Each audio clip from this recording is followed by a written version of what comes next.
আজকে আমি নিয়ে এসেছি কাতলা মাছের একদম অন্যরকম একটা দারুণ রেসিপি। এটা করতে জাস্ট 10 থেকে 15 মিনিট সময় লাগবে।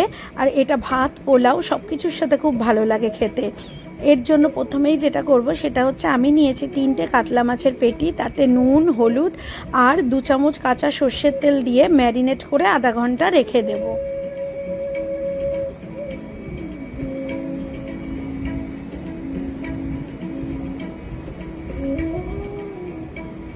যতক্ষণ ওটা ম্যারিনেট হচ্ছে ততক্ষণ একটা মশলা বানিয়ে নিচ্ছি। এর মধ্যে নিলাম 1 টেবিল চামচ আদা কাঁচা লঙ্কা পেস্ট, 1.5 চা চামচ জিরে বাটা এবং একটা মিডিয়াম সাইজের টমেটো কুচি। যেহেতু আমি 3 পিস নিয়েছি তাই একটা মিডিয়াম সাইজ টমেটো নিয়েছি। আর নিলাম পরিমাণ মতো হলুদ, নুন আর 1 চামচের 4 ভাগের 1 ভাগ চিনি। আর দিলাম সামান্য একটু জল, 2 টেবিল স্পুন জল দিয়ে এই মশলাটাকে ভালো করে মিশিয়ে রেখে দিলাম।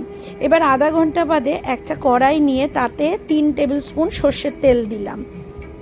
তেলটা গরম হলে ওই ম্যারিনেট করে রাখা কাতলা মাছের পিসগুলো তেলের মধ্যে দিয়ে দেব।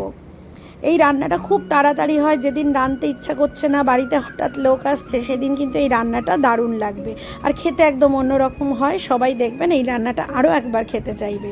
এবার কাতলা মাছগুলোকে 2 মিনিট মতো এপিট ওপিট হালকা ভেজে নিয়ে ওই গুলে রাখা মশলাটা এর মধ্যে দিয়ে দিলাম। মশলাটা দিয়ে 3 মিনিট মতো এপিট ওপিট করে একটু ভেজে নেব বা কষে নেব। মশলাটা থেকে তেল ছাড়তে শুরু করে দিলে এর মধ্যে দিলাম 1 চামচ মতো কাশ্মীরি লঙ্কার গুঁড়ো কালারের জন্য। দেখুন মশলা থেকে তেল ছাড়তে শুরু করেছে। এবার এতে 1/2 কাপ মতো জল দিয়ে দিলাম। জল দিয়ে 3 মিনিট 1 পিঠ ভালো করে ঢাকা দিয়ে সেদ্ধ হতে দেব, যাতে মশলাটা মাছের মধ্যে ঢুকে যায় এবং মাছটা নরম হয়ে যায়। 3 মিনিট বাদে মাছটা হালকা হাতে উল্টে দিয়ে আবার 3 মিনিটের জন্য ঢাকা দিয়ে দেব। মাছটা কিন্তু একটু হালকা হাতেই উল্টাতে হবে, নালে কিন্তু মাছটা ভেঙে যাবে, যেহেতু কড়া করে ভাজা নয়। আর এই ঝোলে কিন্তু মাছ কড়া করে ভাজলে হবে না।